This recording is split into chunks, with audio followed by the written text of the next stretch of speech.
wabarakatuh.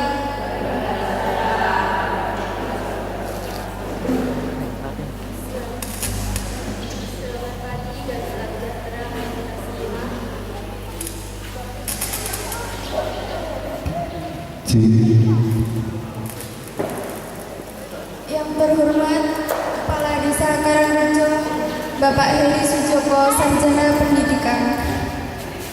Yang terhormat Direktur Akademik Kebidanan Universitas Nusantara PGRI Kediri, Ibu Mulazimah, Sarjana Sains Terapan, Magister Kesehatan. Yang terhormat pemateri serta tenaga medis yang berkenan hadir pada pagi hari ini. Yang terhormat Ketua Karang Taruna Desa Karangrejo, Saudara Eko. Yang kami kasihi rekan-rekan Karang Taruna Desa Karangrejo, serta yang berbahagia peserta seminar pencegahan serta pemeriksaan kanker serviks dan kanker payudara pada pagi hari ini.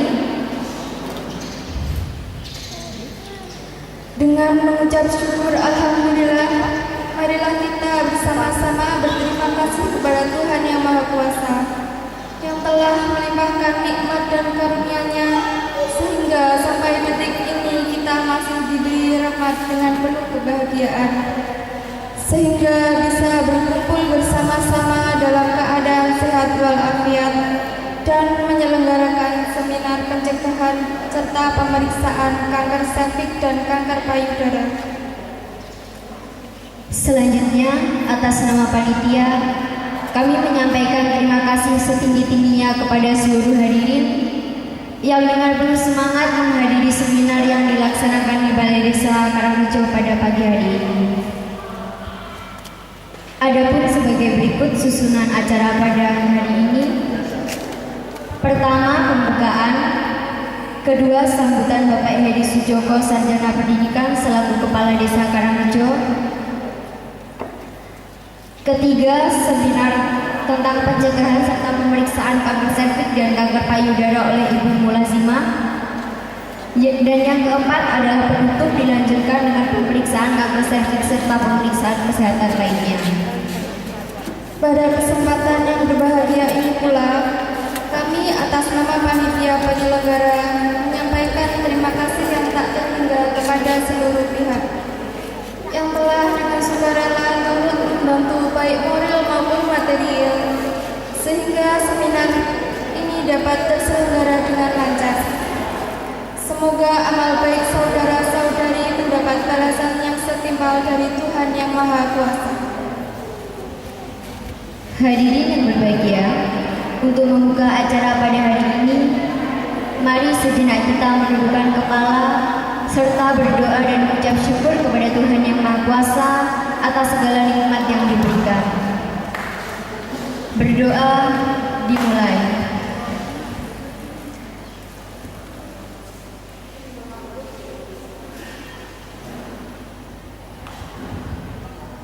Selesai. Selanjutnya, marilah kita mulai acara seminar dengan memberikan kesempatan kepada Kepala Desa Karangrejo untuk memberikan sambutan. Yang terhormat Bapak Heri Sujoko, Sarjana Pendidikan, kami persilakan. Assalamualaikum warahmatullahi wabarakatuh.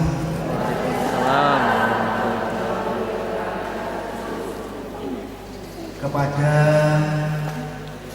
Ibu Ima dari Akbid Akademi Kebidanan UNP Universitas Nusantara PGRI Kediri yang saya hormati, kepada Bapak Ibu dari tim Dinas Kesehatan Kabupaten Kediri atau yang mewakili,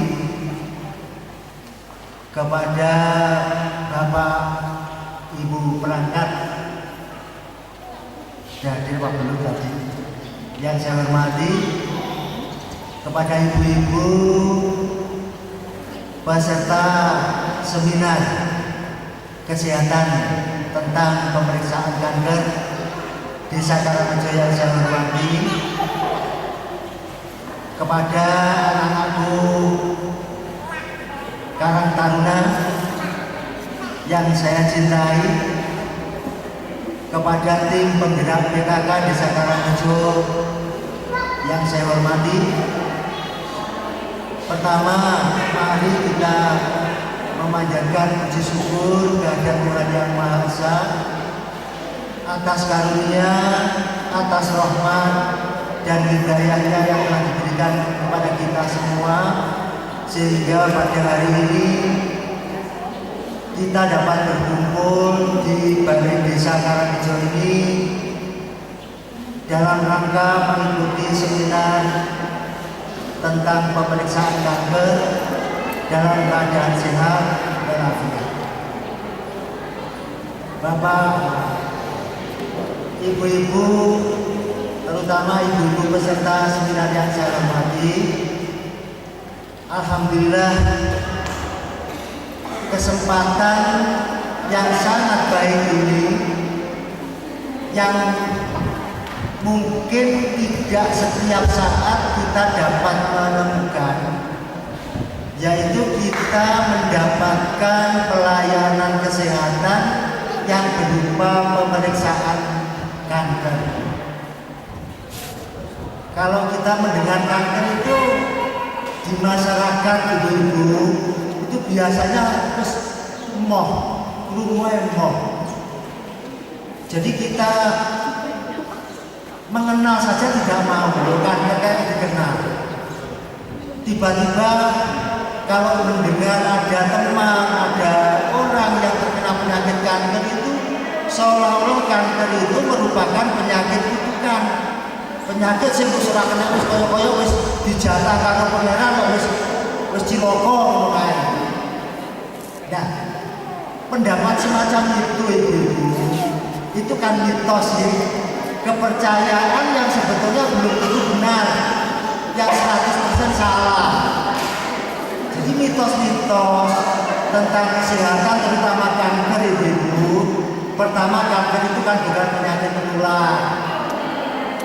Ya nenek kancane tanggane kena penyakit kanker lebih sudah parah, orang lama nyeder kok tidak ketularan. Bukan, tidak begitu. Kemudian kita, ya mitos pendapat itu harus kita hilangkan. Yang pertama, kita seringkali tidak mau mengenal. Terus gak belum mengenal kanker itu apa gak tahu. Kemudian kepercayaan yang salah juga ibu, bahwa kanker itu tekannya tiba-tiba. Terus langsung kena penyakit kanker divonis mati. Padahal tidak. Kanker itu juga seperti penyakit yang lain, ya ada gejalanya, bisa dicegah, ya toh, bisa diobati, ya itu. Kemudian juga bahwa penyakit kanker itu seolah-olah ya datanya tiba-tiba, tidak ada gejalanya, itu tidak.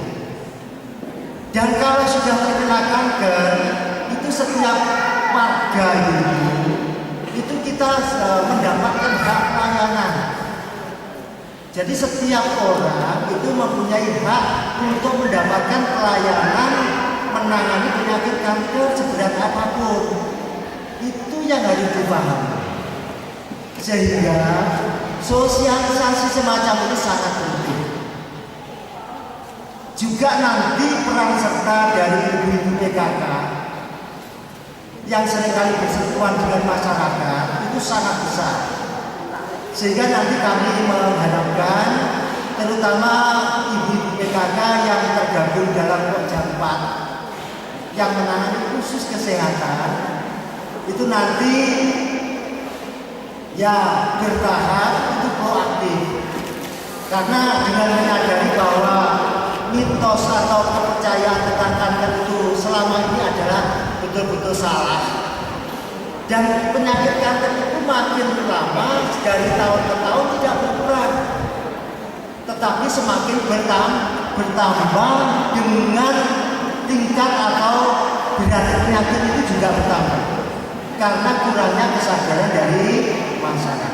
Untuk itu nanti kami mengharapkan perlu sosialisasi terus-menerus terutama dari Pokja 4 sing nangani tentang kesehatan, kemudian manfaatkan dasawisma, peran serta dari ibu-ibu atau bapak kasur untuk 10 rumah, 10 rumah itu nanti lebih mudah mendeteksi penyakit apa toh sebenarnya kelompokku. Ibu-ibu ada enggak si kena penyakit yang berbahaya? Karena selama ini ujuk-ujuk muncul penyakit yang berat. Istilahnya stadium masuk stadium 4, stadium akhir diobatnya ya angel, meskipun tetap harus diobati. Tapi dengan kita nanti proaktif memberi sosialisasi kepada masyarakat nanti minimal dicegah sampai gak kena kaget piye. Upama sakit kena sejak dini sudah dapat dideteksi. Nah, itu permintaan kami terutama dari pemerintahan nanti mengharapkan betul kesehatan masyarakat terutama di penyakit kanker yang saat ini merupakan penyakit pembunuh nomor 2 setelah penyakit jantung. Nah, karena kurangnya wawasan itu kita jangan sampai terkena kanker awal ini gak perlu. Untuk itu dalam kesempatan ini saya betul-betul bersyukur kepada Tuhan. Terima kasih. Pertama, saya mengucapkan atas peran serta dari adik-adik Karang Taruna yang patut kita beri acungan jempol. Karena dengan kegigihannya berusaha mengadakan kegiatan-kegiatan yang bermanfaat untuk masyarakat. Mudah-mudahan nanti ditingkatkan di bidang-bidang lain. Dengan pelayanan-pelayanan semacam ini kami dari pemerintahan nanti selalu siap mendampingi, siap membantu, siap memfasilitasi. Juga terima kasih kami mengucapkan dari tim kesehatan, terutama dari dinas kesehatan yang mungkin nanti juga mendampingi dan mensukseskan acara pemeriksaan ini.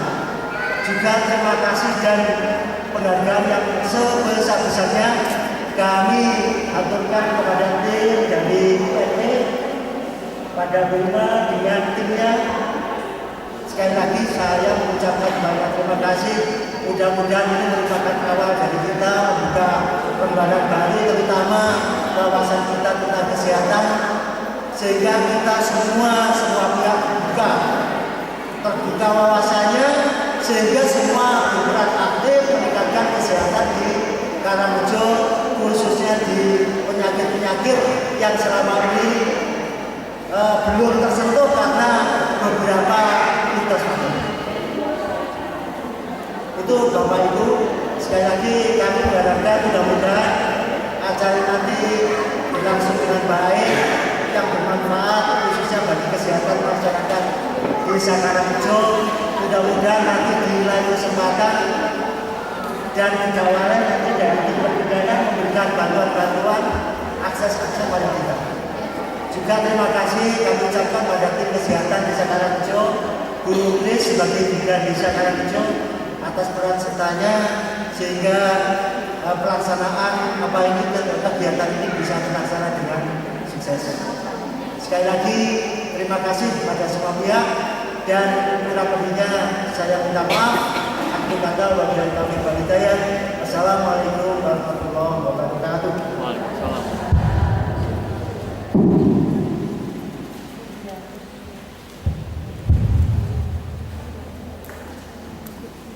Demikian sambutan Bapak Kepala Desa Karangrejo. Hadirin sekalian yang kami hormati, sampailah kita sekarang pada acara inti, yakni seminar pencegahan serta pemeriksaan kanker serviks dan kanker payudara, yang akan segera kami serahkan sebelumnya kepada pembicara pertama, yaitu Ibu Mulazimah, yang akan menjelaskan secara detail dan rinci tentang kanker serviks. Mohon kiranya ibu-ibu bersedia mencatat poin-poin yang penting dan memberikan pertanyaan pada sesi tanya jawab nanti. Selaku penyelenggara, kami sekali lagi mengucapkan selamat mengikuti seminar. Kiranya seluruh ilmu dapat materi yang disampaikan dapat bermanfaat bagi kita semua. Kepada Ibu Mulazimah kami persilahkan.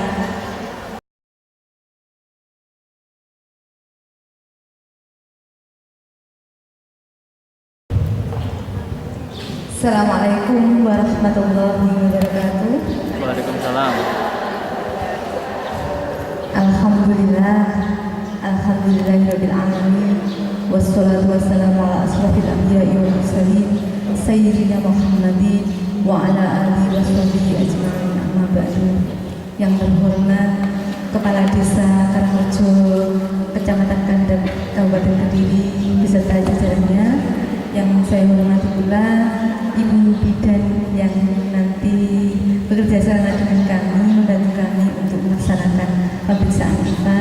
Yang saya hormati ibu-ibu warga Desa Karangrejo, Kecamatan Kandang, Kabupaten Kediri beserta teman-teman tim dari mahasiswa kami dari Kebidanan Universitas Nusantara PGRI Kediri.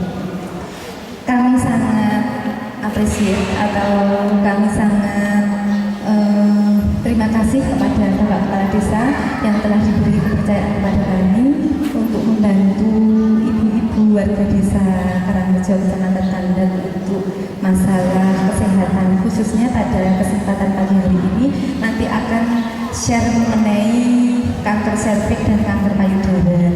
Pada kesempatan ini saya diberi kesempatan untuk menyampaikan kanker serviks, nanti untuk kanker payudaranya Ibu Ana Nur Hidayati. Oke, terima kasih. Seperti yang sudah dijelaskan bahwa kanker serviks itu apa, bisa dilihat ibu-ibu ini. Ini organ reproduksi wanita. Jadi ini mulai tempat produksi telurnya di sini. Nah, ini tempat bayi ya, namanya ini uterus atau rahim kalau di kemudian ini vagina atau jalan lahirnya ini ya. Kemudian antara uterus ini atau rahim ini dengan vagina ini ada yang namanya serviks atau bahasanya dikenal dengan leher rahim ya. Nah, kanker leher rahim itu ya tempatnya di sini. Jadi serviks itu daerah yang menghubungkan antara rahim ibu dengan jalannya persalinan jalan lahir. Tempatnya di sini ya. Kemudian tadi sudah disampaikan oleh Bapak Kepala Desa bahwa estimasi kanker serviks itu kalau mengacu pada dunia ternyata 1 menit itu ada satu kasus. Kalau 2 menit itu ada kematian. Tetapi kita di negara Indonesia, negara berkembang, itu setiap harinya tahun 2013 ini ada 41 kasus. Kalau setiap harinya 20 kematian. Jadi termasuk tadi sudah disampaikan oleh Bapak Kepala Desa bahwa kanker serviks itu adalah pembunuh nomor 2 di dunia, ya, penyakit pembunuh di dunia nomor 2. Nah, tadi sudah disampaikan juga oleh Bapak Kepala Desa bahwa kanker serviks ini bisa dicegah. Salah satunya ibu yang di sini nanti ada pemeriksaan IVA. IVA itu ada singkatannya, inspeksi visual asam asetat. Jadi nanti salah satu tindakan yang kita lakukan nanti adalah salah satu untuk deteksi dini kanker serviks. Seberapa sering kanker serviks ibu-ibu? Nah, di sini kami ambil dari WHO 490.000 perempuan itu didiagnosa menderita kanker serviks. Dari 490.000 dari yang didiagnosa itu 80% itu menderita kanker serviks ya. Kemudian 240.000 diantaranya meninggal karena kanker serviks. Tadi sudah jelas dikatakan oleh Bapak Kepala Desa bahwa ini memang penyakit wanita yang berbahaya yang perlu segera diketahui dan ditangani. Ini 80% terjadi di negara berkembang yang didiagnosa kanker serviks dari 4 atau 90.000. Bagaimana terjadinya kanker serviks ibu-ibu? Tadi ibu-ibu sampun diparingi leaflet, sampun diparingi leaflet informasi yang mengenai kanker serviks. Sebetulnya itu berwarna. Bagaimana serviks itu yang normal ibu-ibu. Jadi bisa dilihat serviks yang normal ini ibu-ibu. Serviks yang normal. Dari mana terjadinya kanker serviks dapat berkembang ketika sel yang abnormal dan serviks mulai membelah diri secara tidak terkendali. Nah, di situ kalau sudah membelah diri secara tidak terkendali, itu ada dua, ada tumor jinak sama ganas. Ya, ganas itu salah satunya ya yang menjadi kanker serviks itu. Kalau tumor tidak ganas berarti jinak, berarti tidak ada penyebaran. Tetapi kalau yang ganas itu terjadi penyebaran. Terjadi penyebaran. Ini gambar yang ada sel-selnya ya, sel-sel yang tidak terkendali sehingga nanti pada akhirnya menjadi ganas ini dan menyebar. Kalau jinaknya tidak berbahaya, kemudian tidak menyebar, perbandingannya itu. Nah ini untuk sel yang normal, ini bertambah yang tidak terkendali sehingga pada akhirnya menjadi kanker dan ganas. Dari sini ada pertanyaan atau langsung mau santai. Ya, ini juga saya akan memaparkan. Sebetulnya ini sel yang normal sel.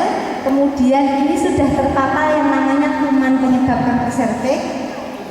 Dalam waktu beberapa bulan bertambah menjadi ini di tengah ini, yang di bawah ini kalau normalnya seperti ini, tapi di bawah ini sudah ada mulai perkembangan. Kemudian ini bertahun-tahun dari bulan menjadi tahun sehingga seperti ini di bawah ini, yang di atas normal masian. Nah, sehingga bertahun-tahun menjadi semuanya menjadi ganas dan tidak terkendali. Jadi mulai dari normal menjadi kanker bertahun-tahun. Ada sekitar 3 sampai 17 tahun. Nah, ini gambar yang normal ibu-ibu. Ini vagina itu jalan lahir, kemudian ini serviksnya, kemudian ini tadi uterusnya. Jadi serviksnya di sini ya, di sini. Nah, ini gambar yang tidak terlalu jelas, jadi ini masih normal ibu. Jadi squamous cell ini masih normal yang ada di serviks. Tapi nanti perbedaannya ada yang ini sudah ada gambar yang ini bintik-bintik ini lah. Ini juga bintik-bintik ini sudah mulai terpapar oleh virus yang menyebabkan kanker serviks yang terkenal dengan HPV ya, HPV. Jadi ini sudah ada bintik-bintiknya ini. Nanti lah ini gambar serviks yang sudah terpapar oleh HPV atau virus yang menyebabkan kanker serviks.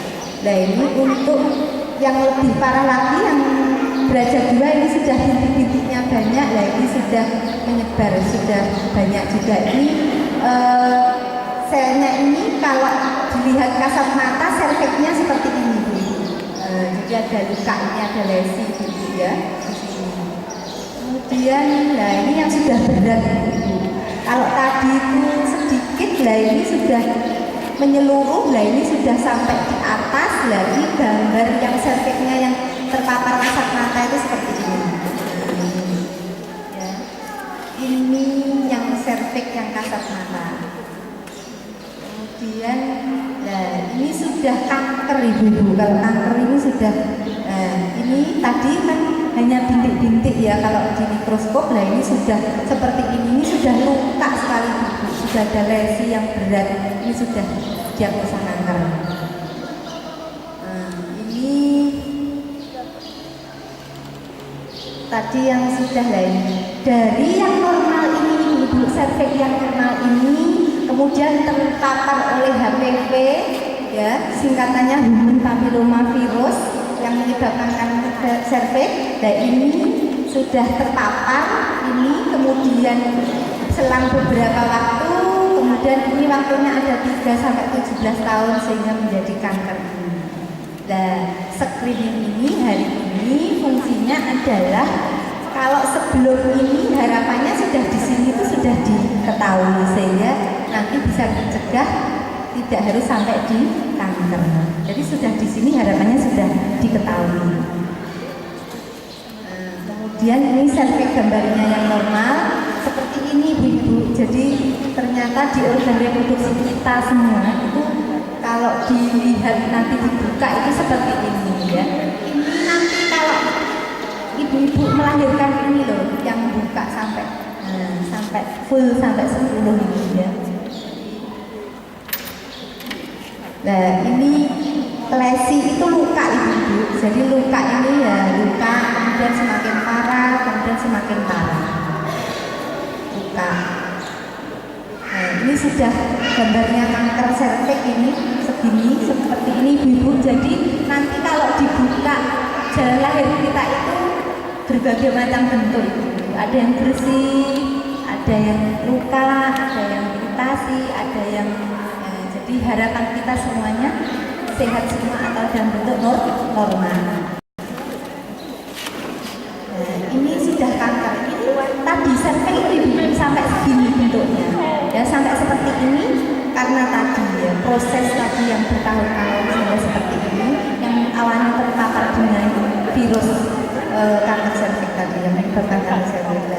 Tadi juga sudah disampaikan oleh Bapak Kepala Desa bahwa gejalanya apa saja yang mudah dikenali ibu-ibu. Yang pertama perdarahan abnormal, perdarahan yang tidak normal. Apa itu? Biasanya kalau setelah hubungan suami istri itu ada perdarahan. Kalau normalnya tidak harus ada perdarahan. Jadi kalau berhubungan dengan suaminya, kalau normalnya itu tidak ada perdarahan. Tapi kalau ada perdarahan namanya kontak bleeding. Kalau ada perdarahan itu harus waspada, harus segera ke tempat pelayanan kesehatan. Ya. Dan yang kedua adalah kalau perdarahan rutinnya masa reproduksi itu setiap bulan sekali. Tetapi belum waktunya menstruasi itu sudah perdarahan. Nah ini perdarahan abnormal di luar waktu haid. Jadi di luar waktu haid ada perdarahan. Nah itu juga perlu diwaspadai karena kita sebagai wanita. Karena kanker serviks itu jadi hanya pada wanita itu. Jadi tidak ada pada cowok. Okay? Jadi kita. Kemudian perdarahan sesudah menopause. Normalnya kalau sudah menopause, ya sudah mennya sudah habis itu ya tidak terjadi perdarahan, tidak terjadi menstruasi, tidak berdarah setiap bulannya. Tetapi karena ini ada perdarahan, kita waspada mengenai ini, mengenai kanker serviks ini. Kemudian kalau lagi selain perdarahan ini ada kelainan pada vagina, keputihan yang terus-menerus tidak berhenti-henti atau tidak sembuh-sembuh, kemudian sampai bau warnanya kuning. Jadi perlu waspada sehingga harus segera mencari tempat bantuan.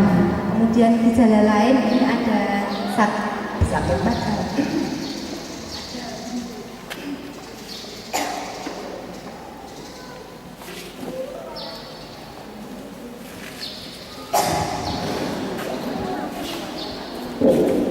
Pada kebanyakan wanita yang disampaikan oleh Bapak Kepala Desa bahwa ternyata kanker serviks ini kebanyakan tidak menunjukkan gejala awalnya. Jadi awalnya ya biasa saja ibu, tidak mengeluhkan apa-apa. Saya merasa sehat karena saya tidak pernah sakit ya, tidak pernah yang lain-lain. Ternyata kontaknya antara virus yang menyebabkan kanker tadi dengan proses terjadinya kanker serviks ini ada memang banyak yang tidak menunjukkan gejala. Tiba-tiba tadi sudah disampaikan Bapak Kepala Desa, tiba-tiba stadium 4, tiba-tiba stadium 3 gitu. Ya karena kebanyakan tidak menunjukkan gejala yang signifikan.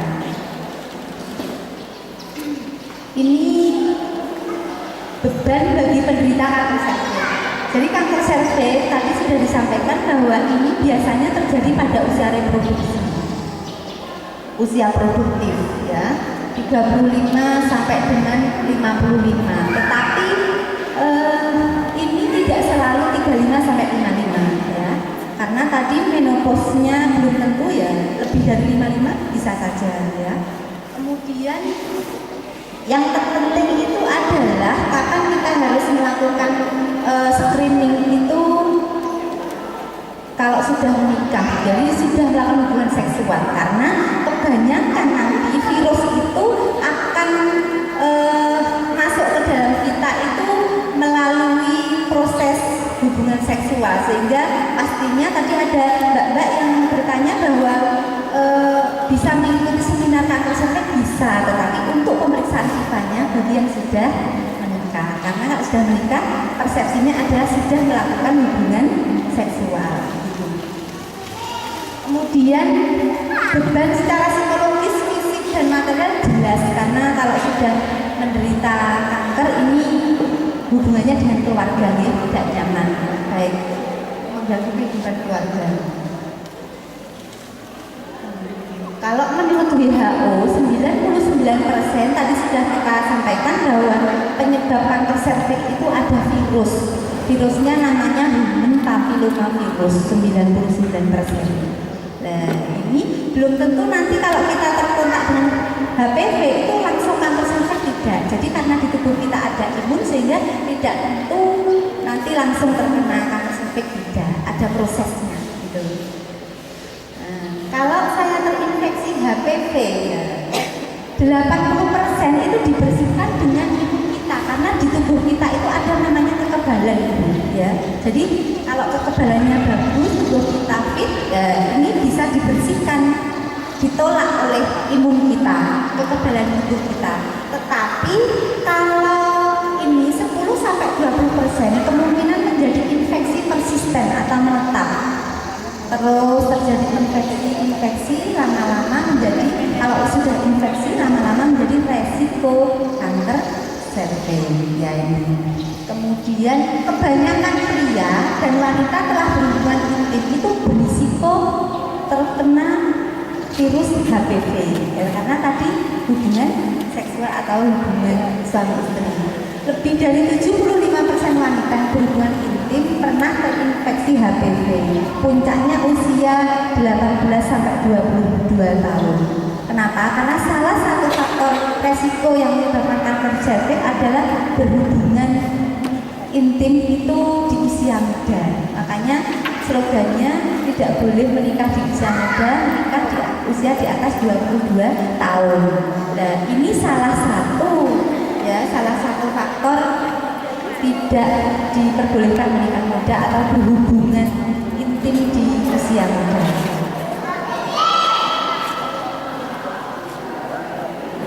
Apa penyebab kanker serviks? Ternyata virus HPV itu banyak tipenya ibu-ibu. Ini ada tipe yang menyebabkan kanker serviks khusus yang HPV tipe 16 dan 18. Tetapi untuk yang low risk ini, yang HPV tipe 6 dan 11 ini bisa menyebabkan beberapa penyakit kelamin, bisa menyerang kulit penis, mulut vagina, anus, bisa diserang. Nanti gambarnya kita tampilkan yang bisa menyebabkan HPV yang tidak menyebabkan kanker serviks.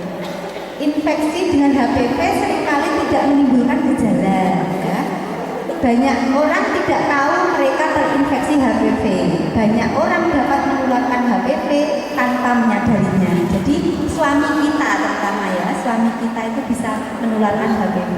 Yang menularkan justru dari suami kita, bapak itu ya. Karena kita sebagai wanita itu menerima ya ibu, sehingga perantaranya banyaknya bapak-bapak ya. Nah ini loh ibu, penyakit tadi kan HPV itu bisa menyebabkan kanker serviks dan ada yang tidak menyebabkan kanker serviks. Sehingga yang tidak menyebabkan kanker serviks ini menyebabkan penyakit-penyakit ini bapak dari anibibu. Jadi ini di jalan lahir kita itu ada seperti ini bapak, ini ibu lah. Ini di anus ya bisa bapak bisa ibu. Ini di bapak-bapak ya. Jadi ada seperti ini. Kalau ada penyakit kelamin seperti ini harus segera ke tempat pelayanan kesehatan. Buat usah malu ya. Nah, ini juga gambarnya yang kena kuman HPV ya. Ini jalan lahir ibu-ibu, maksudnya wanita ya. Nah ini cara penularannya tadi sudah disampaikan seksual. Ya, jadi seksual itu yang paling banyak cara penularannya. Nah ini beberapa faktor yang mempermudah infeksi HPV. Yang pertama usia muda 20-29, berganti-ganti pasangan jelas ya, karena setelah dari sana ke sini, setelah dari sini ke sini, nah yang tidak berganti-ganti pasangan aja memungkinkan ada terinfeksi HPV, apalagi yang berganti-ganti pasangan ya. Kemudian memulai hubungan di usia muda, artinya tidak selalu menikah muda, tetapi ada yang anak-anak yang hubungan di luar nikah gitu ya, sebelum menikah sudah berhubungan, itu juga faktor resiko tinggi terkena kanker cervix.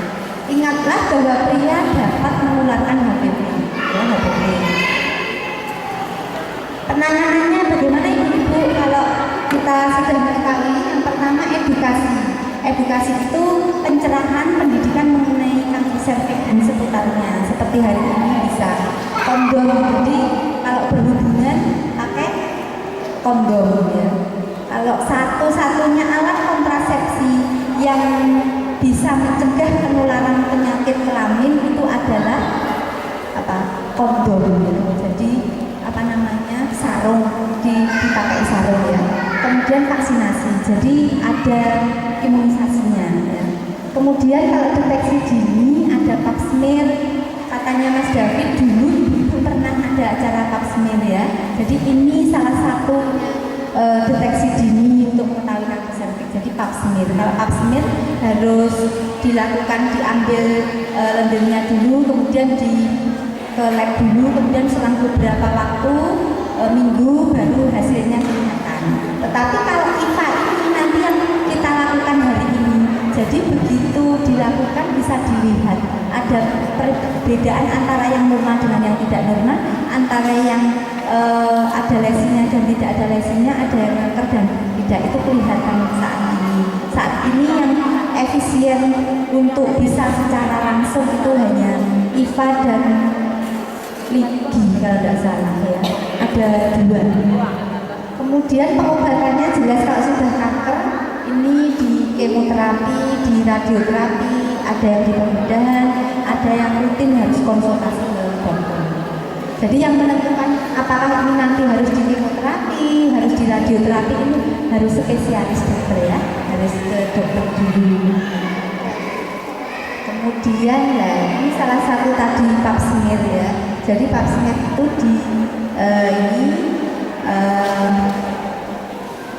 diambil dulu ya cairan dari sini, dari cervixnya, kemudian dibawa ke laboratorium untuk diketahui apakah ini ada sel ganasnya atau tidak. Jika Anda sudah menikah, melakukan hubungan, lakukan pap smear rutin.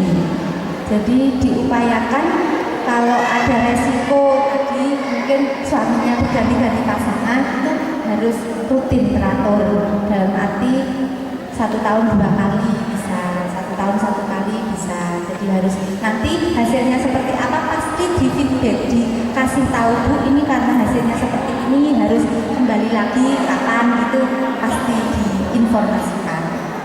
Itu seputar kanker cervix nanti bisa dilanjutkan. Ini langsung pertanyaan atau langsung sesi yang kedua, Mas David? Pertanyaan dulu gitu. Silahkan ibu-ibu, tadi untuk leafletnya bisa dibaca, bisa dibawa pulang, sehingga ibu-ibu kalau ngersaknya ada pertanyaan sekarang di sini bisa langsung bertanya. Nanti untuk ganti yang kedua sesinya adalah kanker payudara oleh Bu Ana. Monggo silahkan.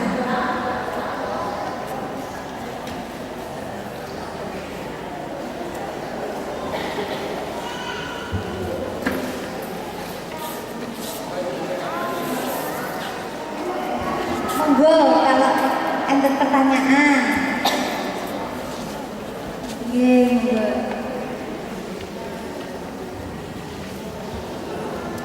Assalamualaikum warahmatullahi wabarakatuh. Ya, nama saya Rina. Ini mau menanyakan tadi gejala awal dari kanker. Salah satunya kelihatannya ringan Bu ya. Ini ada yang nyeri pada panggul dan nyeri atau sakit pada kaki. Untuk pada panggul dan kaki itu minatnya dibaca sendiri Bu. Kalau area kaki kan banyak ya. Tepatnya area kaki daerah mana, terus indikasinya itu seperti apa? Terima kasih. Langsung bisa. Oke, terima kasih. tadi nyeri panggul, tentunya panggul itu di sekitar wilayah organ reproduksi wanita ya. Jadi panggul itu ya sekitar di sini. Nanti kalau diperiksa itu pasti dilihat, nanti dibuka ya, nanti dibersihkan dulu, kemudian dibuka di sekitarnya apakah ada kemerahan, apakah ada luka, apakah ada lesi ya. Kalau sakit itu pasti ada yang menyertai, apakah ada bengkak, kemerahan dan sebagainya. Untuk kaki juga sama ya. Karena saraf-saraf di sini tentunya juga bisa ke bawah ya. Jadi fokusnya adalah sekitar organ sekitar reproduksi wanita atau panggul. Ya, seperti itu.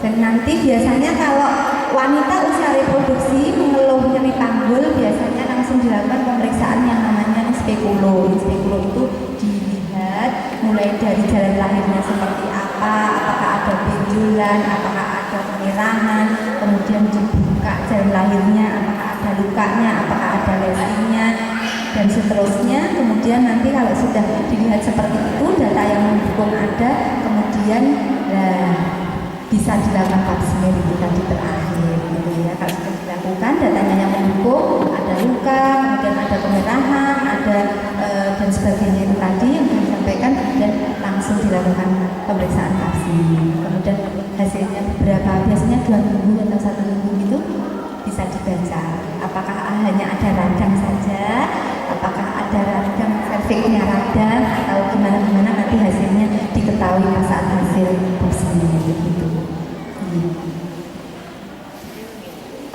Kalau yang ditanyakan infeksi saluran telur ya berarti di sini ibu. Ya. Telur ini kan diproduksi di sini ibu. Jadi salurannya yang mulai dari sini. Ya. Jadi infeksi saluran telur ya salurannya ini. Jadi nanti telur ini,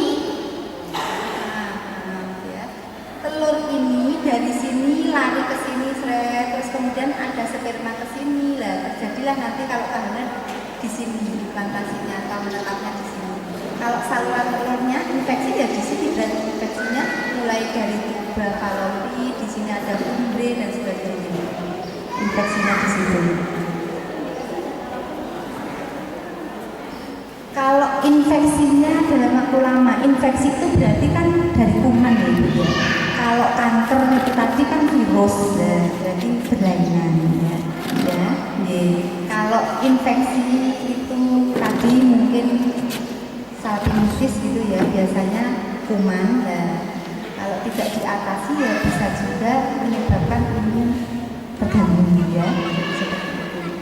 Kalau tadi kanker yang khusus kanker itu dari WHO 99% itu diakibatkan oleh virus yang namanya HPV, Human Papillomavirus. Sementara itu faktor resiko yang lain banyak, ya toh tadi yang sudah disampaikan gitu. Di sini kan penyebabnya yaitu kebiasaan penggunaan pembersih vagina. Itu maksudnya pembersih vagina yang bagaimana, terus pembersih vagina yang bagaimana untuk kita supaya aman gitu. Oke. Terima kasih. Terima kasih. Di leaflet itu salah satu penyebabnya adalah menggunakan pembersih vagina. Biasanya yang banyak dipakai itu apa? Resik V ya. Ya terlalu sering itu tidak bagus karena gini, di dalam vagina kita atau di jalan lahir kita itu ada yang namanya bakteri tapi pelindung. Nah, karena itu terus terpapar dengan bahan kimia itu yang resik V itu, sehingga yang melindungi ini lemah atau mati ya, sehingga bisa menyebabkan tidak hanya kanker serviks tapi beberapa gangguan yang di sini ya, bisa infeksi, bisa yang lain-lain gitu ya. Itu.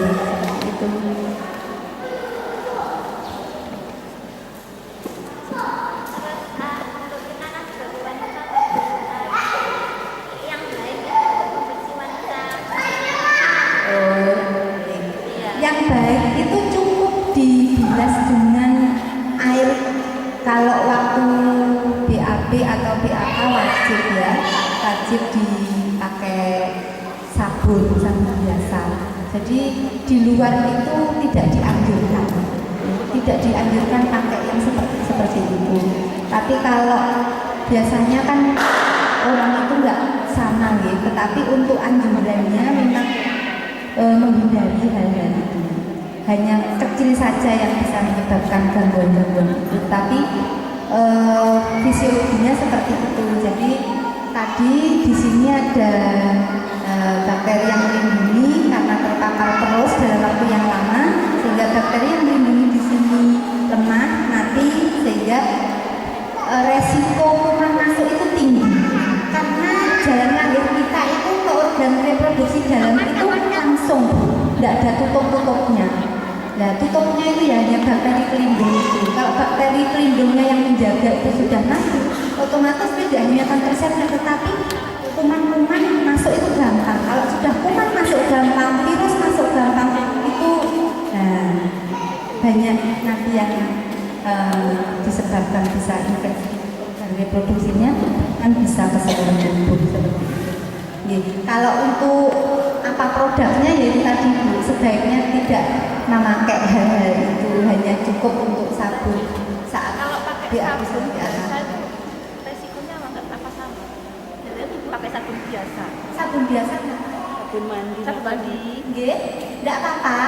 Jadi saat BAB sama BAK, yang penting ceboknya bener Ibu. Ya, ceboknya bener.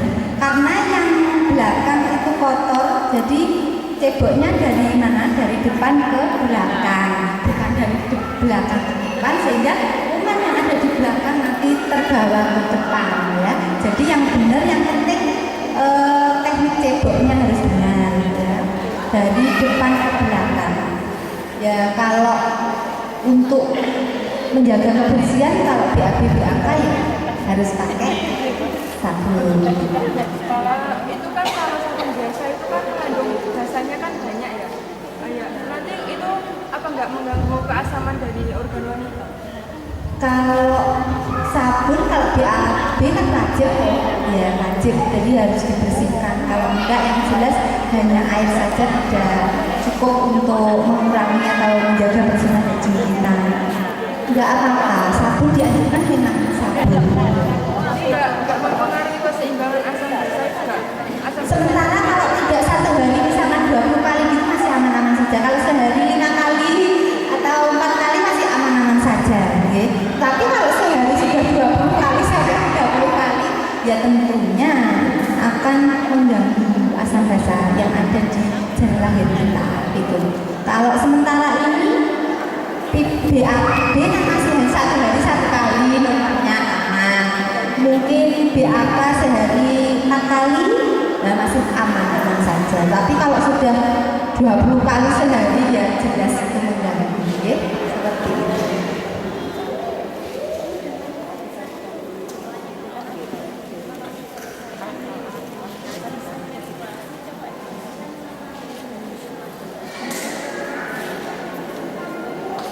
Rendaman air suruh.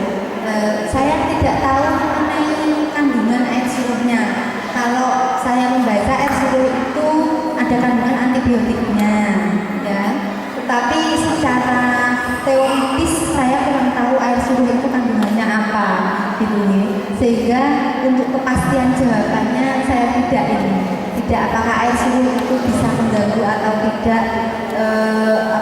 Organ reproduksi wanita belum tahu saya secara teori.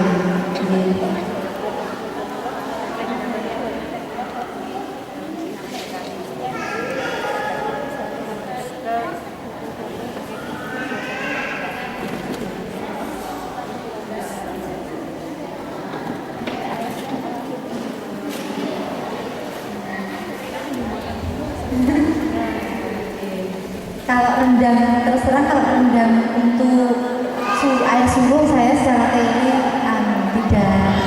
belum mendalami ya.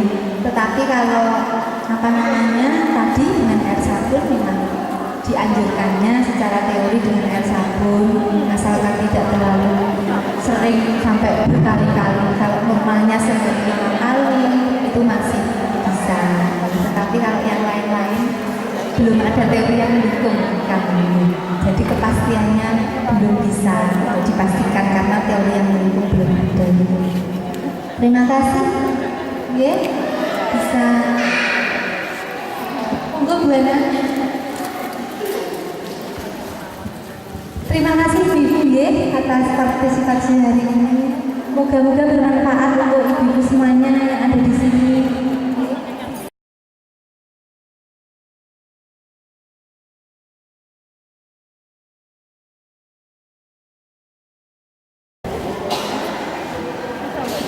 Assalamualaikum warahmatullahi wabarakatuh. Selamat pagi, salam sejahtera bagi kita semua. Ibu-ibu sekalian, sampun ngantuk? Nanti pemeriksaan ya. Baik, ini nanti saya akan menyampaikan sedikit memperkenalkan apa itu kanker payudara. Sampun nanti mirip ibu? Pernah melihat menawi? Oh, nonton ingkang sampun, nonton ingkang dereng. Serem ya Bu ya? Serem. Tak perlu takut, nanti kita bahas bagaimana cara mencegahnya, bagaimana cara mengobatinya. Ada solusinya. Baik, sebelumnya mungkin saya akan sedikit memperkenalkan diri saya. Di situ nggak ada saya, nama saya. Perkenalkan Ibu Sedaya, Pulau Anna Nurhidayati, salah satu staf pengajar di Universitas Nusantara PGRI, jurusan kebidanan. Kulo mulai ya, langsung ke mawon. Baik, kanker payudara mungkin sudah banyak orang atau banyak panjenengan sudah nate mireng nate mirsani tentang apa itu kanker payudara. Sebelum nanti saya masuk ke kanker payudara, saya kenalkan dulu apa itu kanker. Sudah kenal Bu? Sedikit banyak ya. Oke, kita samakan persepsi kita. Apa benar kanker itu seperti yang kita bayangkan, serem kayak hantu, kayak malaikat pencabut nyawa ya? Apa sih kanker itu? Wonten ingkang semua? Kanker itu kantong turun Bu, lek pas tanggal 2. Niku nek menurut ibu-ibu. Baik, kanker itu adalah suatu penyakit yang disebabkan oleh pertumbuhan sel-sel jaringan tubuh yang tidak normal. Menikah ketika kita semua waktu kecil tumbuh menjadi besar itu dari susunan sel-sel.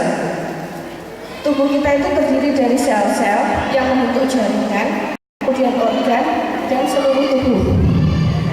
Organ yang paling kecil atau bagian tubuh yang paling kecil itu namanya sel. Dan sel ini akan terus tumbuh ketika kita dewasa, mulai dari bayi sampai dengan tua. Ketika tua, banyak sel juga yang meninggal. Nah, kanker itu adalah salah satu sel yang tidak diinginkan pertumbuhannya. Perkembangannya tidak kita inginkan. Jadi misalnya tangan ini, tangan bisa saja terkena kanker. Tangan itu ada 5 ya Bu, harusnya 5. Cucuk timbul, daging tumbuh. Pernah lihat Bu? Nah, kita bahas satu-satu. Nah, tumor, kanker. Apa itu tumor sama kanker? Bedanya apa Bu? Dalam? Kalau tumor ganas, kalau kanker? Oh, kalau tumor itu jinak, kalau kanker itu ganas. Oke. Kalau tumor itu ada 2. Tumor itu ada tumor jinak sama tumor ganas. Hampir benar intinya. Oke. Kalau tumor jinak itu hanya tumbuh dan membesar dan tidak terlalu berbahaya dan tidak menyebar ke luar jaringan yang dia tumbuhi. Itu tumor jinak. Kalau tumor ganas itu adalah yang tumbuhnya cepat dan tidak dikendalikan oleh tubuh kita, tidak terkendali. Dia terus tumbuh dan merusak jaringan lain. Itu bedanya. Kalau tumor dia hanya tumbuh membesar dan selanjutnya membesar sekali. Nanti lihat orang yang matanya sampai besar, ada ya. Terus ada yang tangannya sampai besar, kakinya membesar. Kemungkinan itu adalah tumor. Dia hanya membesar saja, tapi tidak mengganggu jaringan yang lain, tidak mengganggu fungsi dari organ yang dia tumbuh. Beda dengan kanker. Kalau kanker itu dia tumbuh dan mengganggu jaringan yang dia tumbuh. Misalnya di payudara contohnya. Kalau tumor ganas atau kanker ini atau kanker ini tumbuh di payudara, dia akan tumbuh, tapi dia juga merusak apa? Merusak fungsi dari payudara itu. Kalau dia sudah menyebar lebih ke dalam lagi, karena payudara itu adalah tempat menempelnya salah satu organ yang paling penting, yaitu paru-paru, ada jantung juga di situ. Dia bisa merusak fungsi dari paru-paru dan jantung yang ditumbuhnya tadi. Ngerti sih? Jadi kanker sama tumor bedanya itu. Kalau tumor itu hanya tumbuh awal, kalau kanker dia tumbuh dan merusak. Nih gambarnya cantik Bu. Ini sebenarnya kalau mau, ini sudah warnanya sudah bagus, cuman kayak bunga ya, cantik, tapi tidak secantik fungsinya. Warnanya cantik, ada yang merah, ada yang biru. Kalau dilihat di mikroskop, alat khusus untuk melihat sel, itu selnya berbentuk seperti ini. Ini seperti bunga ya, ayu-ayu, tapi tidak secantik rupanya. Baik, ini ibu-ibu sekalian ya, punya payudara semua pasti. Nanti saya ajari cara memeriksa payudaranya masing-masing nanti, supaya tahu saya kena kanker nggak ya, ada tumornya nggak ya di payudara saya. Oke, payudara kita semua itu terdiri dari beberapa bagian tubuh. Salah satunya adalah kelenjar susu yang menghasilkan air susu. Ada gambarnya nanti. Terus ada salurannya, selain kelenjar nanti ada salurannya untuk menyalurkan air susu ke puting.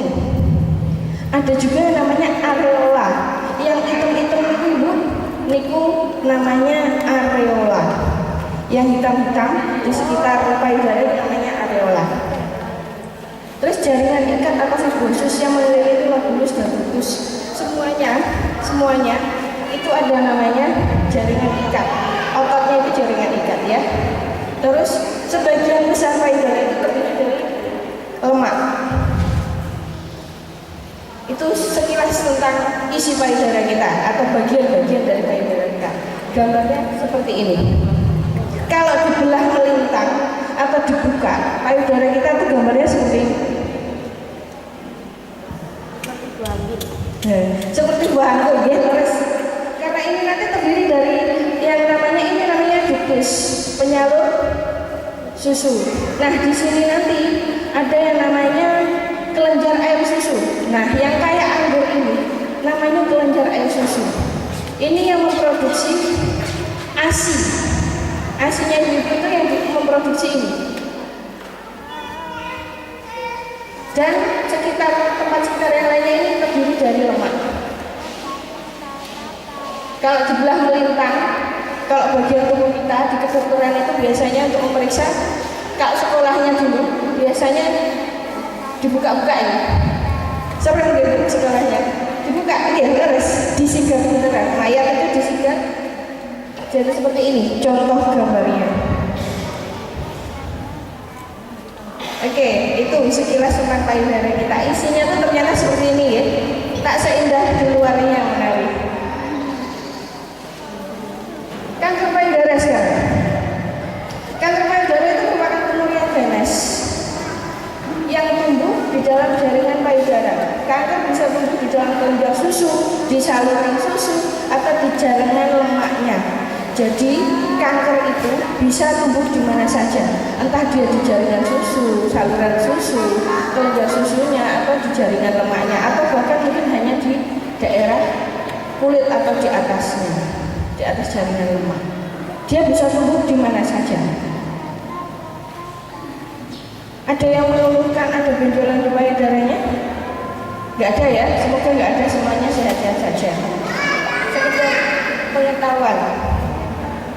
Ini contohnya orang yang memiliki kasus kanker payudara atau bahasa medisnya CA-mami atau cancer mami. Ini nanti periksa nih Bu. Kalau ini biasanya masih basah, lukanya masih belum diobati atau belum, baunya luar biasa itu.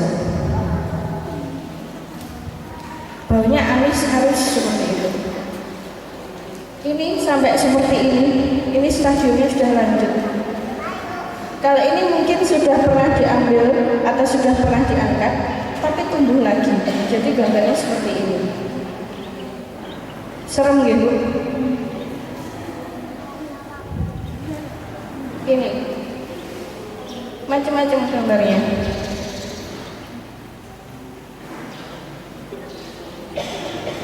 Oke. Ada juga yang mengatakan bahwa kanker payudara itu adalah sekelompok sel yang tidak normal pada payudara, yang terus tumbuh, berlipat ganda, dan akhirnya sel-sel ini menjadi bentuk benjolan di payudara. Selnya ini mungkin mulanya hanya satu, kalau cuma satu tidak terlihat ibu-ibu.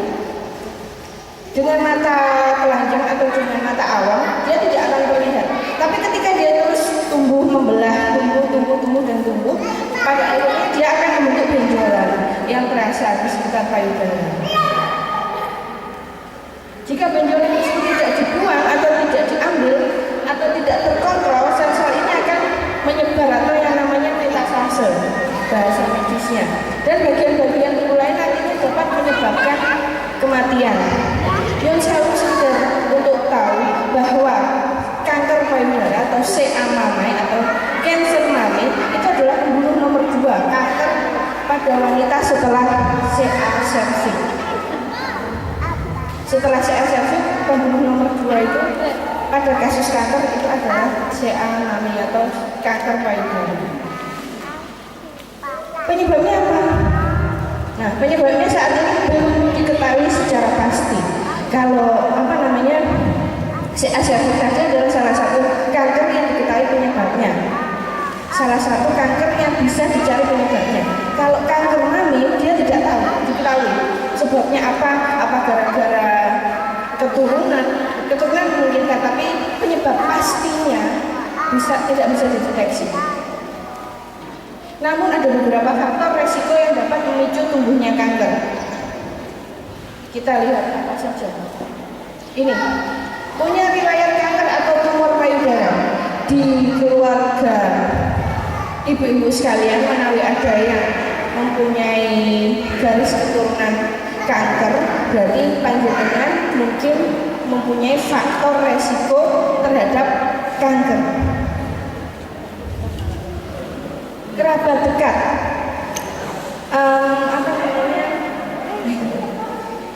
dari ibu, garis keturunan dari ibu, menawi ada yang mempunyai riwayat CA atau kanker, kemungkinan bisa terkena CA atau kanker payudara khususnya. Ada keturunan menderita haid pertama pada usia yang sangat muda. Panjenengan sedangkan kita mens pertamanya lihat umur pinten, 16 ya. Kalau dulu zaman ibu saya menawi itu masih umur 16, 17 itu baru mens ya Bu. Kalau sekarang 9 tahun sampai mens Bu. Nggih. Sampai pacaran. Dirasa gue sampai pacaran. Nah, itu bisa disebabkan karena haid pertamanya pada usia yang sangat muda. Kenapa kok bisa? Karena faktor hormonal. Nah, faktor hormonal ini nanti bisa mempengaruhi tumbuhnya sel-sel kanker yang ada di dalam tubuh. Terus lagi tidak menikah. Tidak menikah kok bisa menyebabkan sel-sel kanker ya? Bisa. Hormonal itu juga dipengaruhi oleh faktor stresor atau faktor stres yang ada di dalam tubuh kita. Zat karsinogenik atau zat-zat yang memicu kanker itu salah satu yang bisa disebabkan karena stres. Makanya ibu jangan terlalu stres ya, dibawa enjoy mawon. Enjoy itu kok mbak masalahnya kata. Mungkin karena faktor tidak menikah. Salah satunya faktor resiko yang bisa menyebabkan kanker payudara itu adalah tidak menikah. Nah, kalau tidak menikah kan tidak punya keturunan ibu. Kalau tidak punya keturunan kan tidak menyusui. Nah, salah satunya lagi tidak menyusui itu bisa menyebabkan kanker payudara atau CA mami. Dan yang berikutnya faktor resiko adalah melahirkan anak pertama pada usia yang lebih dari 35 tahun. Lebih dari 35 tahun. Terus ada lagi menikah tapi tidak melahirkan. Hampir sama dengan tidak menikah tadi. kembali lagi, hormon kita akan berproses dengan normal, akan berfungsi dengan normal ketika kita melalui proses-proses normal yang ada di dalam tubuh kita. Kita mens, kita hamil, kita melahirkan. Itu adalah proses-proses alamiah yang harus dilewati setiap wanita. Ketika ada salah satu proses itu yang tidak dilewati, mungkin akan bisa memicu penyakit-penyakit. Salah satunya adalah penyakit kanker. Tapi tidak semuanya. Hanya sebagian kecil. Nah, ini tadi tidak menyusui bayinya. Kalau bisa, setiap ibu yang melahirkan anaknya itu harus menyusukan bayinya. Bayinya nggak mau disusui, bayinya rewel, tapi harus dikeluarkan air susunya biar tetap berproses. Caranya gimana? Nanti ada caranya sendiri. Jadi air susu itu jangan sampai dia mengendap di dalam tubuh. Dia harus dikeluarkan untuk mencegah penyakit ini salah satunya. Menebusnya setelah usia 20 tahun. Mengalami radiasi sebelumnya pada payudara. Radiasi itu sinyal penyinaran. Penyinaran, salah satunya penyinaran. Penyinaran itu apa? Lampu juga penyinaran, tapi penyinarannya ini berbeda. Penyinarannya ini seperti penyinaran kalau di rumah sakit, fotorongsen atau X-ray namanya. X-ray, fotorongsen itu adalah salah satu penyinaran. Kalau terpapar sinar ini bisa menyebabkan kanker, tumbuhnya sel kanker. Terus lagi, fotokopi fotokopi itu merupakan salah satu radiasi. Makanya kalau mungkin ada yang punya usaha fotokopi menawi, nggak ada ya. Kalau berusaha atau membuka usaha di bidang fotokopi, diusahakan pakai pakaiannya hitam-hitam aja Bu. Kalau hitam-hitam itu bisa menolak ataupun melindungi kita dari penyinaran radiasi bebas atau radiasi yang tidak kita inginkan. Fotokopi itu ada sinar X-nya, jadi bisa dicegah atau ditanggulangi mungkin dengan pakaian hitam-hitam. HP, semuanya pegang HP? Nggak ada yang nggak pegang ya sekarang, semuanya pegang HP. Bahkan kalau tidur aja kalau nggak diamping sama HP, nggak tenang ya. Nanti kalau ada yang telepon gimana? Yang SMS gimana? Penting loh ini tadi. Bisa gagal usahanya kalau nggak deket-deket HP misalnya kayak gitu. Oke, boleh dibawa HP kemana-mana boleh. Apalagi HP-HP yang sekarang kan sudah canggih-canggih. Ada yang 3G, ada yang 4G malah itu. Yang sinyalnya, jangkauannya luas, jaringan internetnya luas, itu radiasinya juga tinggi dulu yang jauh. Kalau malam hari atau mau tidur itu lebih baik dimatikan saja. Okay. Jauhkan dari jangkauan kita atau jauhkan dari badan kita, itu tidak bagus efeknya untuk kesehatan kita. Dimatikan saja. Kalau takut misalnya nanti ada hal penting, mungkin dijauhkan dari kita, setidaknya 2 meter sampai 3 meter dari tubuh kita. Baik, saya kembali lagi. Mengalami radiasi sudah tadi. Obesitas. Obesitas itu adalah kegemukan yang melampaui berat badan normal yang seharusnya dihitung dari tinggi badan dan berat badan. Itu nanti akan dirata-rata, hasilnya adalah berat badan ideal.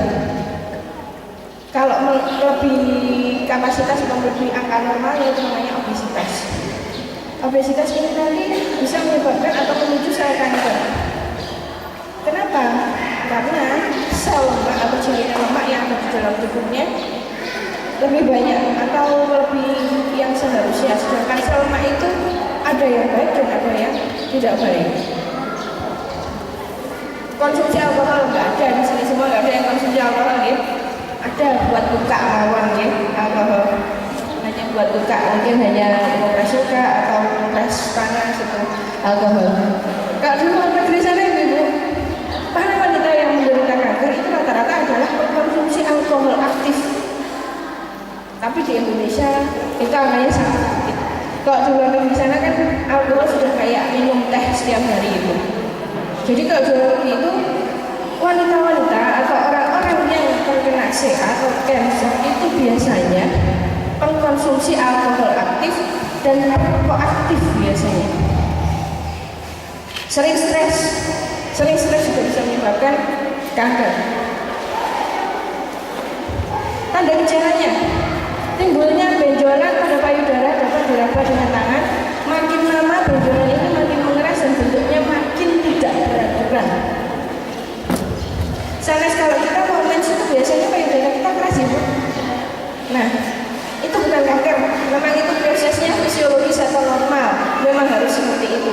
Cuman kalau dirasakan bentuknya teratur, dia seperti nggak ada benjolannya, yang benjol cuman beda dengan kanker. Kalau kanker itu timbulnya hanya 1 titik 2 titik saja, nggak semuanya. Kalau mau mens itu kan biasanya membengkak atau rasanya keras semuanya. Kali ini enggak, benjolannya terasa pada titik-titik tertentu, tidak seperti orang yang mau mens. Perubahan ukuran dan bentuk pada payudara. Payudara kita biasanya bentuknya gimana itu menjadi berbeda. Ada yang sedikit melebar kayak tadi gambar, ada yang sedikit menonjol, berbeda. Pembengkakan atau benjolan yang tetap di payudara dan sekitar ketiak. Kalau mau mens itu kan bengkaknya mau mens saja. Setelah mensnya sudah keluar, sudah tidak bengkak lagi ya. Nah, sudah hilang bengkaknya. Kalau ini tidak, bengkaknya permanen, tidak bisa hilang. Masuk diudok, dipijat ataupun dikompres, dia bengkaknya menetap. Tuh. Perubahan warna dan perubahan kulit payudara, areola atau warna hitam pada payudara kita itu kan warnanya seperti itu, dua-duanya sama ya Bu. Gak ada yang warnanya satunya pink, satunya merah kan gak ada. Yang satunya pink, satunya itu kan gak ada. Semuanya sama. Ketika ada kanker atau sel kanker yang menggerogoti warnanya akan berbeda. Teksturnya juga berbeda. Biasanya kan halusnya seperti itu. Ya seperti normalnya payudara. Kalau ini nanti kalau ada sel kankernya warnanya akan lebih menghitam dan kalau di situ seperti kulit jeruk. Jadi kulit jeruk besok ya Bu. Jeruk kulit lebih tepatnya. Itu. Bentuk dan arah puting berubah. Misalnya puting susu tertekan ke dalam. Karena pertumbuhan sel tadi dia menekan. Putingnya tidak ditumbuh sel, dia akhirnya masuk ke dalam. Yang keluar itu adalah sel kankernya yang menonjol.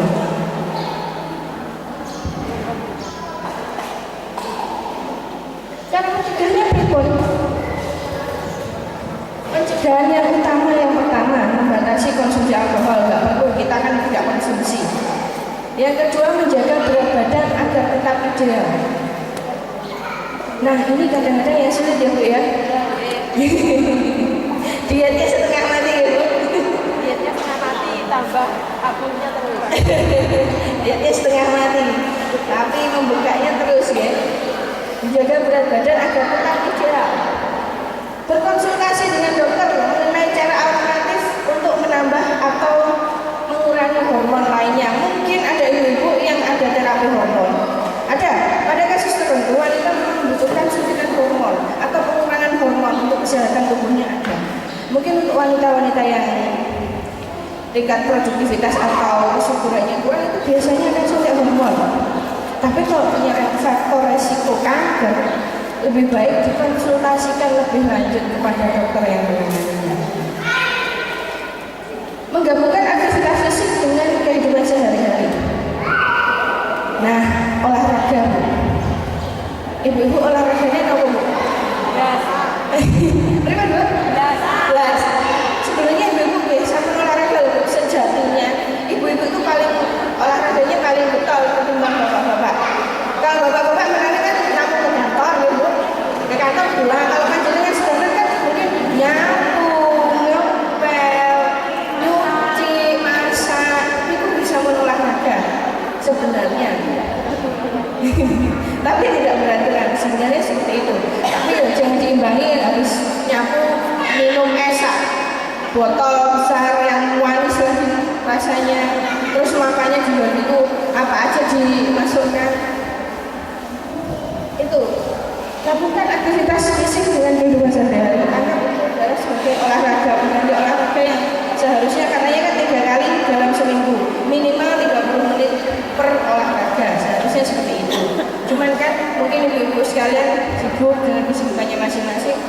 Anggap aja aktivitas fisik yang nyapu, ngebal itu adalah olahraga. Mengkonsumsi makanan yang kaya serat dan rendah lemak. Kalau panjenengan sedang pulau percaya makanannya banyak seratnya, banyak telur ya bu. Yeah. Kalau di sini mungkin banyak telur dan tidak usah beli ya bu. Tinggal petik di halaman belakang. Yeah. Banyak serat. Makanan yang banyak seratnya seperti apa ya? Sayur-sayuran, buah-buahan, dan kurangi lemak. Lemak itu perlu dikurangi bu. Lemak apa aja? Apa saja? Biasanya kan kalau contoh kecil, kalau beli bakso, Pak gajinya sebenarnya Pak, dikurangi. Itu contoh kecilnya. Perbanyak konsumsi buah-buahan dan sayur-sayuran. Pencegah yang kedua atau pencegah sekunder itu wanita usia 20 tahun dianjurkan melakukan sadari. Sadari niku nopo? Sadari niku adalah pemeriksaan pada payudara sendiri-sendiri. Gak usah diperiksa tenaga kesehatan ataupun dokter, bidan dan lain sebagainya, bisa dilakukan sendiri di rumah.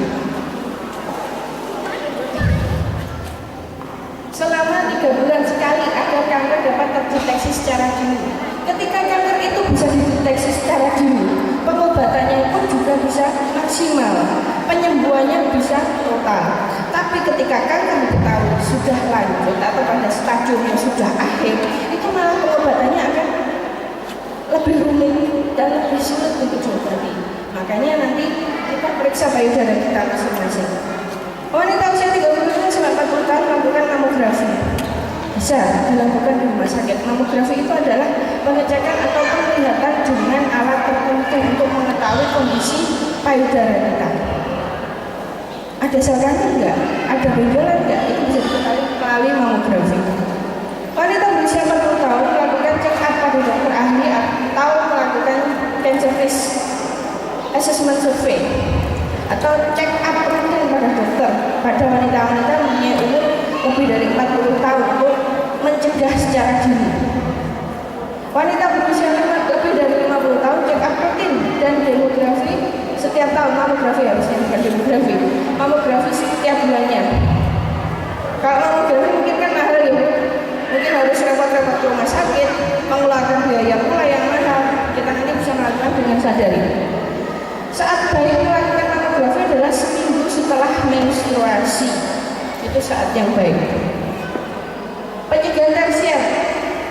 Pencegahan ini ditujukan pada individu yang telah positif menderita penyakit kanker. Operasi walaupun tidak berpengaruh banyak terhadap ketahanan penderita. Operasi itu tidak satu-satunya jalan untuk menyembuhkan ataupun menghilangkan kanker payudara. Bisa saja selnya masih tertinggal dan dia bisa tumbuh lagi menjadi kanker. Tindakan kemoterapi dan sitoplastika itu adalah tindakan-tindakan untuk mengobati pada penderita-penderita kanker payudara. Pada stadium tertentu, pengobatan diberikan hanya berupa sistematik atau mengurangi gejala, mengurangi pertumbuhan dari kanker. Dianjurkan untuk mencari pengobatan alternatif. Mungkin jika sudah tidak memungkinkan dilakukan pengobatan secara medis, dianjurkan untuk mencari pengobatan alternatif, tapi itu tidak dianjurkan secara penuh. Cara salah penanganan, salah juga akan cara pengobatannya. Cegah kanker payudara dengan deteksi melalui sadari. Oke, ibu-ibu tadi sudah bawa leaflet, mungkin ada salah satu, mungkin leafletnya tidak sejumlah ibu yang ada di sini. Nanti kita lihat di layar yang bawa leaflet atau kertas yang tadi, itu ada cara memeriksa payudara. Ini caranya ibu untuk mendeteksi kanker payudara pada payudara ibu. Itu yang pertama,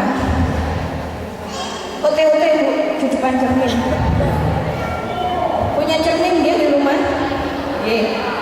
Kancing mau ngawali kamar gitu, terus ngocok.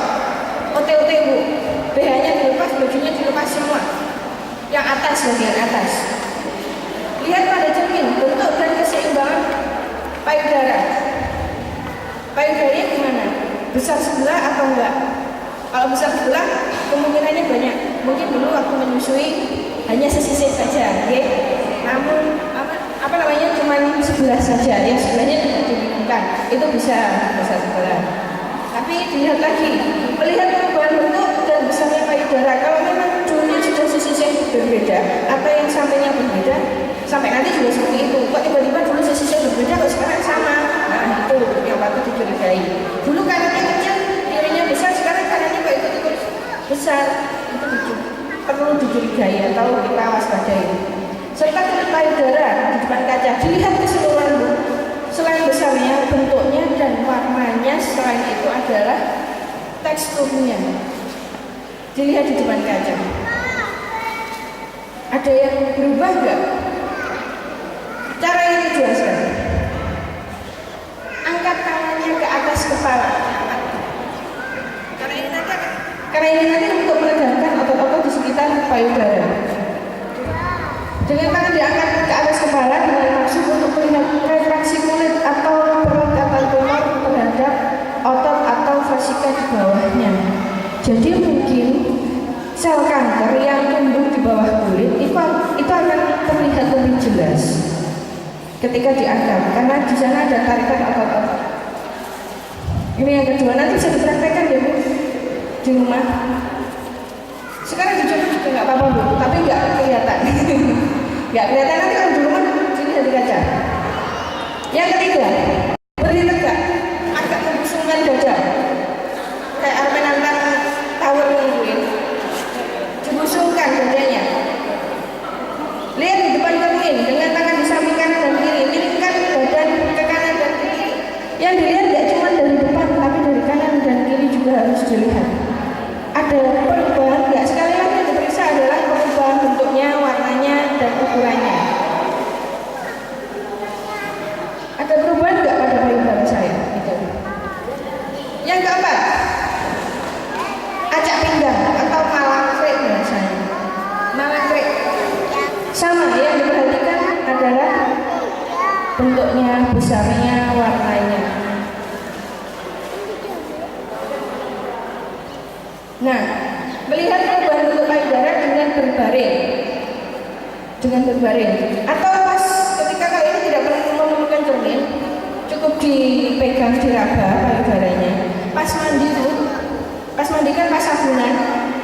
Ketika kita meriksa payudara kita kan lebih lunyur istilahnya, lebih licin. Nggak perlu pakai lotion, nggak perlu pakai minyak apa-apa. Pas mandi diraba. Ngerabanya dari mana Bu? Dari ketiak. Nggak cuma payudara, tapi mulai dari ketiak. Karena sel kanker payudara itu nggak cuma menyerang payudara saja, dia bisa menyebar ke sel limfe atau kelenjar limfe yang ada di sekitar payudara, yaitu di ketiak. Diraba mulai dari atas. Diraba, muter Bu. Benjolan, adakah benjolan yang terdapat pada ketiak dan sekitar payudara?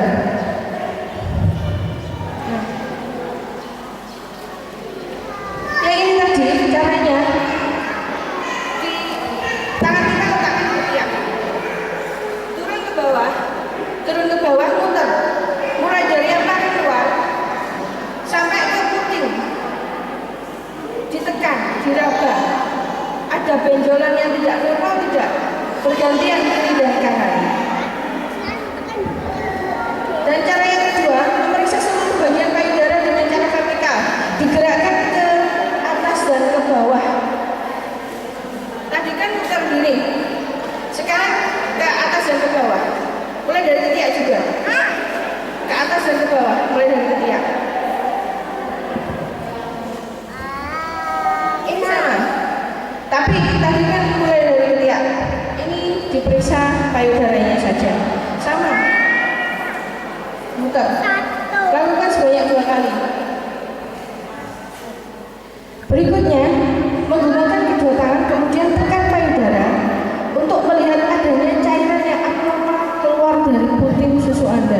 Kalau masih menyusui ya normal kalau keluar air susu. Tapi ketika usia setelah menyusui, jauh setelah menyusui atau bahkan usia menopause kok keluar cairannya, itu patut diwaspadai. Keluar cairan ini akan disertai dengan rasa nyeri biasanya ketika ditekan. Di pelurut Bu, jadi seluruh badan pelurut sampai ke puting, seperti mengeluarkan ASI biasanya. Letakkan yang berikutnya, tahap kelima, letakkan tangan kanan atau tangan kiri Anda ke samping dan rasakan ketiak Anda dengan teliti apakah teraba benjolan yang tidak normal. Selain dilakukan seperti ini tadi, habis itu dikempit, ya, di apa namanya, kita letakkan tangan kita di sela-sela ketiak kita, rasakan apakah ada benjolan yang tidak normal. Baik, itu sekilas tentang kanker payudara. Mengenali ibu darah itu jelas tentang penjelasan saya tentang perkenalan kita dengan kanker payudara. Silahkan tanya. Monggo Bu, gratis konsultasinya. Kalau ke dokter bayar, sekali konsultasi 100.000 minimal. Monggo, kenali ada yang bertanya, dia maju Bu, biar teman-temannya dengar. Ini sampai sana, nggih.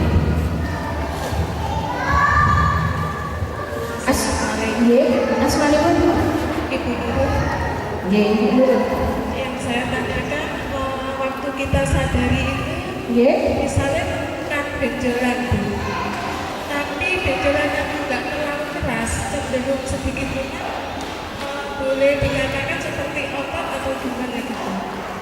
Kok nggak ada? Terus itu bagaimana kita bisa mengetahui kalau itu kanker atau bukan? Terima kasih. Saya langsung jawab. Apa ada pertanyaan lagi? Saya jawab dulu ya sambil pikir, nanti ada yang mau bertanya lagi. Baik. Salah satu tadi kan dikatakan atau ditanyakan oleh Bu Nurul ya. Misalnya ada benjolan di payudara saya, menetap apa mboten Bu? Kadang hilang. Hilang. Oh pindah, tapi hilang atau mboten benjolannya?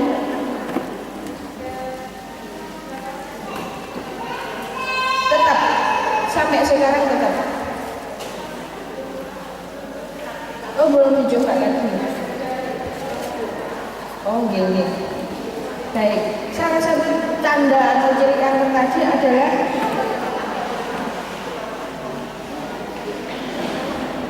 salah satu tanda atau perubahan yang tidak normal atau abnormal pada kanker pada payudara kita itu tadi adalah timbulnya benjolan atau timbulnya pertumbuhan sel yang tidak normal. Itu tadi jika benjolannya itu menetap dan tidak hilang, itu kemungkinan adalah sel kanker. Tapi kita amati dulu, nyeri apa mboten? Enggak nyeri. Oh enggak nyeri. Biasanya kalau sel kanker ini sedikit banyak akan menimbulkan rasa nyeri ketika ditekan. Dan tidak akan hilang, sama sekali tidak akan hilang. Kemungkinan bukan kanker, tapi adiknya kanker mungkin, tapi patut diperiksakan saja Bu, nggak apa-apa. Atau diperiksa lagi, kan 2 kali diperiksa katanya tetap ada. Sekarang diperiksa lagi aja dulu. Kalau tetap tidak hilang dan rasanya sedikit nyeri, konsultasikan ke dokter kebidanan. Ngaten. Ada lagi Bu yang ditanyakan? Monggo Bu.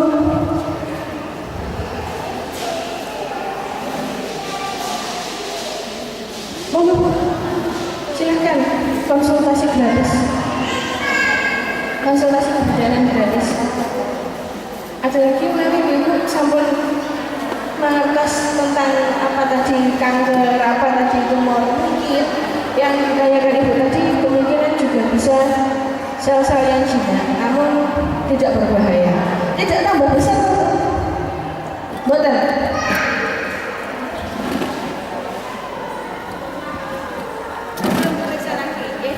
diperiksa lagi apakah ukurannya bertambah besar atau tetap segitu saja.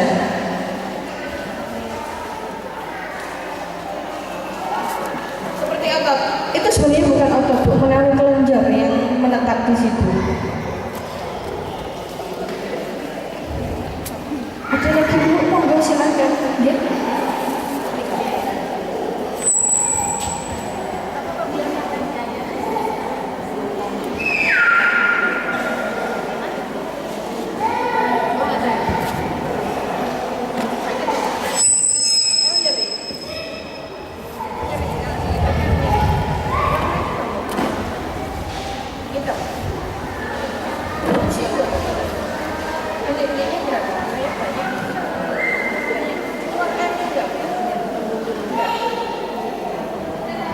Baik, ada yang tanya lagi. Misalnya payudaranya di sekitar area payudara atau areola tadi yang warnanya hitam tadi kan memang normal kalau ada bintik-bintiknya. Nah, dia kan Bu, ada bintik-bintik kecil seperti kelenjar-kelenjar itu. Nah, itu biasanya memang normal seperti itu. Tapi kalau sudah rasanya nyeri, tapi nggak merah Bu, panas, kadang panas, kadang sakit. Coba nanti diperiksa lah seperti yang saya praktekkan tadi, menawi itu rasanya nyeri, menetap dan panas, diperiksakan. Oke. Tapi kalau hanya beberapa ketika mau mens, setiap hari, nah itu bisa diperiksakan. Tapi kalau hanya setiap kali mau mens aja muncul bintik-bintiknya dan rasanya nyeri setiap mau mens, itu normal. Tidak keluar cairan ya Bu? Tidak. Banyak, kecil-kecil. Apa menawi? Tapi kalau tidak dilakukan pemeriksaan secara detail, Kak hanya tanya gini mungkin saya tidak tahu kondisinya gitu. Bisa diperiksakan langsung kemudian atau ke dokter. Ada lagi Bu yang ingin bertanya tentang CA mamit, CA payudara atau breast cancer? Ada lagi Bu? Sampun nggih. Nggih, monggo.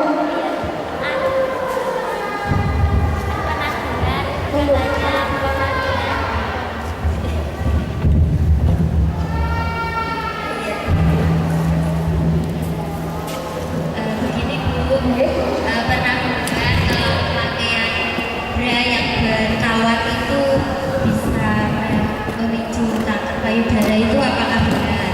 Kan di sini tidak disebutkan. Apakah benar pemakaian bra yang berkawat itu bisa menyebabkan kanker? Terima kasih. Oke. Baik, ada yang menanyakan kalau pakai bra yang pakai kawat itu apa bisa menyebabkan kanker? Saya pernah membaca satu jurnal ilmiah yang dikeluarkan Universitas di luar negeri sana, mengatakan bahwa wanita-wanita diteliti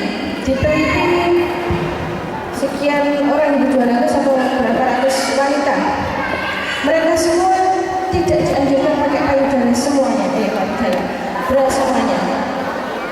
Jadi selama 1 tahun penuh mereka tidak boleh pakai bra. Dan diteliti 200 wanita yang lainnya setiap hari menggunakan bra secara rutin, mulai dari pagi sampai dengan pagi lagi. Yang lebih sulit itu adalah justru wanita-wanita yang tidak menggunakan bra atau BH. Kenapa? Karena pada payudara kita itu juga membutuhkan gerakan ataupun pernafasan. Ketika lebih tertekan, kemungkinan saya tidak bisa menjawab dengan pasti atau memastikan itu bisa mencegah atau bisa menyebabkan, karena penyebabnya sendiri belum diketahui. Untuk memicu kanker bisa atau tidak? Kalau untuk mencegah kanker sakit, kalau untuk menyebabkannya sepertinya tidak. Faktor resikonya yang lain yang akan lebih besar. Cuma kalau untuk mencegah kanker payudara, dia bisa. Jadi penggunaan bra, definisinya kalau pakai bra setiap hari, dari pagi sampai pagi lagi.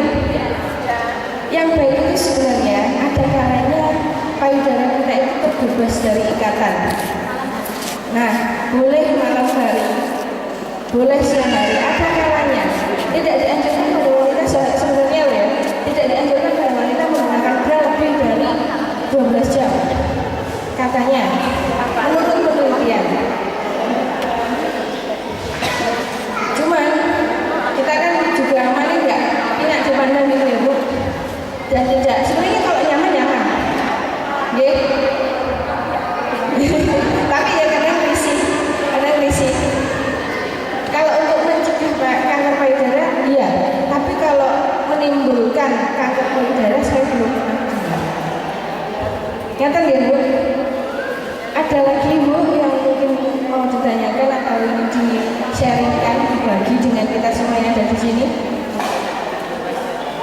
kalau penggunaan BH ataupun bra ada kalanya diistirahatkan, malam hari nggak apa-apa.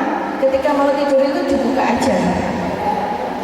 Maksudnya tidak usah diketati, dibuka apa namanya bangkolane, dibuka gitu, dilonggani supaya payudara kita bisa bernafas dengan normal atau dengan lega. Wonten paling yang belum jelas atau ingin ditanyakan? Wonten Bu? Sampai? Waktunya juga sudah habis dari panitia. Mungkin itu saja yang bisa saya sampaikan tentang kanker payudara pada pagi hari ini. Semoga apa yang saya sampaikan bisa menjadi pengetahuan atau menjadi bermanfaat untuk ibu-ibu semua. Sekian dari saya. Assalamualaikum warahmatullahi wabarakatuh.